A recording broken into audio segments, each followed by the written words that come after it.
The Second New Deal.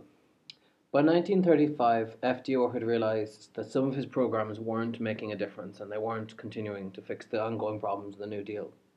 With this in mind, he started to create a series of programs to aggressively find the solutions to the problems from the Great Depression. These programs became known as the Second New Deal. His first program was another TLA called the Works Progress Administration. This was an organization which hired young men to build or improve public highways, dredge rivers and harbours, and other public works. By 1943, 8 million people had been employed by the WPA and 650,000 houses had been built. FDR's second policy as part of the Second New Deal was one of the criticisms that was made of its original New Deal, and this was that there was no social security in America. Social security is the idea that if you're unemployed or you lose your job, you should get some basic money from the government. A lot of European countries like France and Germany and England had these policies in place, and the criticism was, why didn't America have something similar? So FDR passed the Social Security Act through Congress and signed it into law, which provided unemployment insurance for victims of workplace accidents and provided aid for the blind, disabled and poverty-stricken women and children. At first, this system didn't apply to farmers and household workers, and this discriminated heavily against black people and other people from ethnic minorities, but later on it was modified so it applied to them. It also favoured men or widows over widowers and gave them more money. His next policy was the Rural Electrification Administration, and this was essentially a form of aid for farmers. This gave money to electrical power companies across the states to provide power lines to rural areas or areas in the countryside. And the idea was that by 1920, about 8% of farms had electricity, but by 1950, about 80% of American farms had electricity. His second kind of policy to the countryside or the west was the Bonneville Power Administration, and very similar to the Tennessee Valley Administration. This was to build dams and provide irrigations for farms, such as in Bonneville. This was very, very good because it provided initial jobs in the form of construction, where they had to build the dams, and then it provided long-term employment in terms of people to maintain the power of the dams and the electricity, and also it provided water or irrigation for farms and increased farming jobs thereafter. So all of these things together added up to the Second New Deal in terms of job stimulus and economic stimulus, and the Social Security passed. What you need to think about is how effective these policies were and whether they were good or useful or not. FDR's second kind of tackle or to take was to increase workers' basic rights. And he did this through the National Labour Relations Act, or the Wagner Act. And this basically recognised the right of groups of workers to collective bargaining, which meant that an employer had to negotiate with a group of workers over hours, wages or other issues.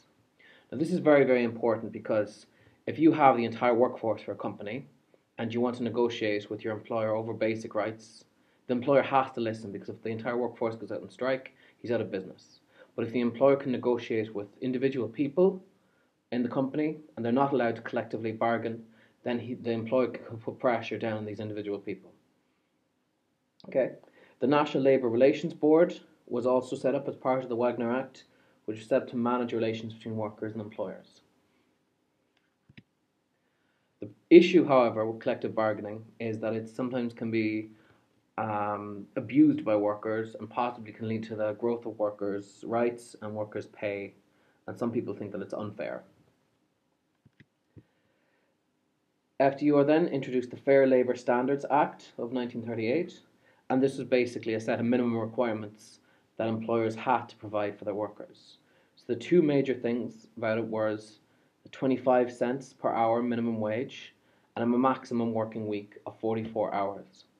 It also outlawed child labour. Okay. Now these things together began to make the workers on the rise and the workers using their rights. And an organization called the Congress of Industrial Organization was set up, which targeted workers who traditionally had low paid jobs in order to increase their membership, and also targeted ethnic minorities such as blacks, Chinese, Italians, and Irish, and other ethnic groups.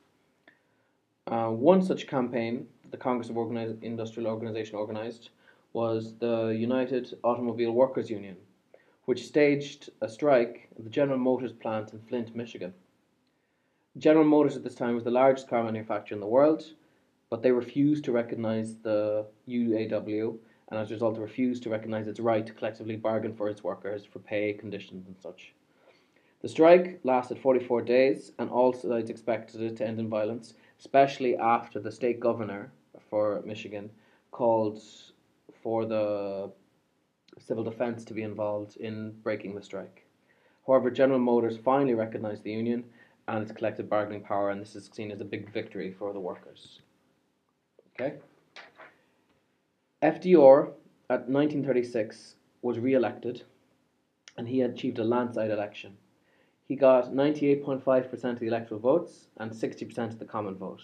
As you can see from the map here, he owned the only two areas that he didn't take were Maine and North Hampshire, I think.